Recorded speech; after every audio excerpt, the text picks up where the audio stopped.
The actions of foolish people. There was a girl I worked with until she got fired.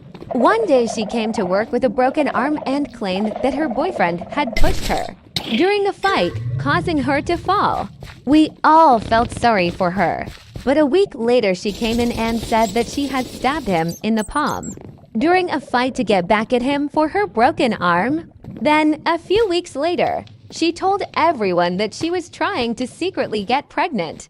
Her logic was that if she got pregnant, her unemployed boyfriend would have to find a job and help her pay the rent.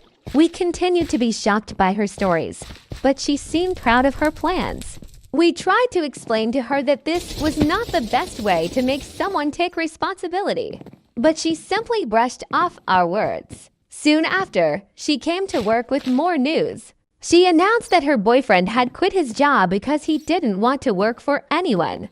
We were all puzzled, but she seemed to take this as a sign that she needed to act even more decisively. Now we have more time to start a family, she declared enthusiastically. The next day she came in with another story. She decided that they needed to have a serious talk about their future. We all expected her to share her plans, but instead, she said they just discussed how nice it would be to have kids. He said it sounds great, she said, as if that was sufficient grounds to start planning for a pregnancy. Weeks went by, and her behavior became increasingly strange. She started coming to work in dresses that looked like they had been bought at a thrift store. And every time she said it was just for comfort. We tried to support her, but her ideas about pregnancy and a happy future became more absurd. One day she came in with the news that she had decided to take a pregnancy test. We all looked at each other, unsure how to react. This will be the first step towards our future together, she said with sparkling eyes. We tried to explain that a pregnancy test was a serious matter and that she needed to be ready for the consequences, but she just laughed and said everything would be fine. When she finally took the test, she came to work with a big smile and announced that it was positive. We were in shock. Are you sure? I asked. She nodded, and we began discussing what would happen next. She was full of enthusiasm, but we couldn't help but notice that her boyfriend was still unemployed and seemed unwilling to change. A few days later, she came up with another idea. I decided we need to have a wedding. We exchanged glances, unsure what to say. A wedding? Are you sure that's a good idea? I asked. She replied that it would help her boyfriend get on his feet and become responsible. We tried to explain to her that a wedding wouldn't solve their problems, but she was adamant. It will be the perfect solution. I'll make him happy, and he'll start working, she declared. At that moment, we realized she wasn't listening to anyone but her own illusions. As time went on, she began planning the wedding.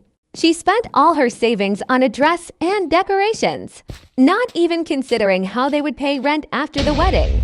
We tried to support her, but her ideas were becoming more and more bizarre.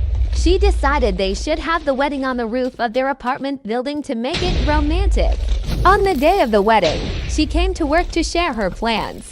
I want you all to come. It will be unforgettable, she said.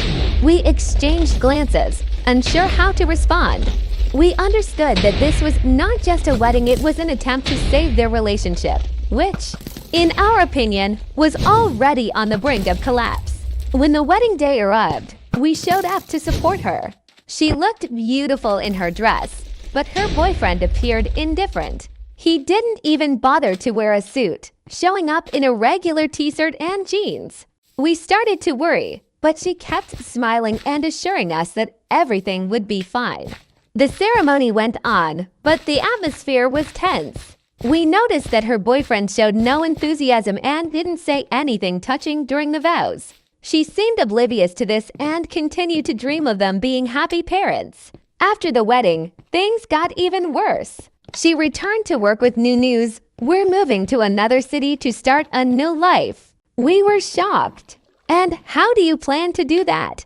I asked. She replied that they had found a cheap apartment and her boyfriend promised to find a job soon. Months passed, and we hadn't heard from her. She disappeared from our site, and we began to worry. One day I received a message from one of her colleagues who told me that she had indeed gotten pregnant, but her boyfriend left her before the baby was born. We were in shock.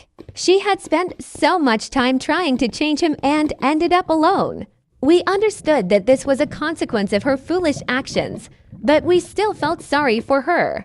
She was always searching for love and support, but instead, she created only problems for herself. A few months later, we learned that she had returned to our city with a newborn baby. She came to work, and we were happy to see her, but she looked tired and downcast. She told us that she had to start over and realize how foolish. She had been trying to change someone else. We supported her and offered help. She said that now she understood that true love and support must come from within and not depend on others. This was a lesson she learned the hard way, but at least now she was ready to move forward. Since then, she became more sensible and focused on her child. We continued to support her, and she gradually began to build a new life. Her story became a reminder for all of us about how important it is to make wise decisions and not to try to change other people to meet our expectations.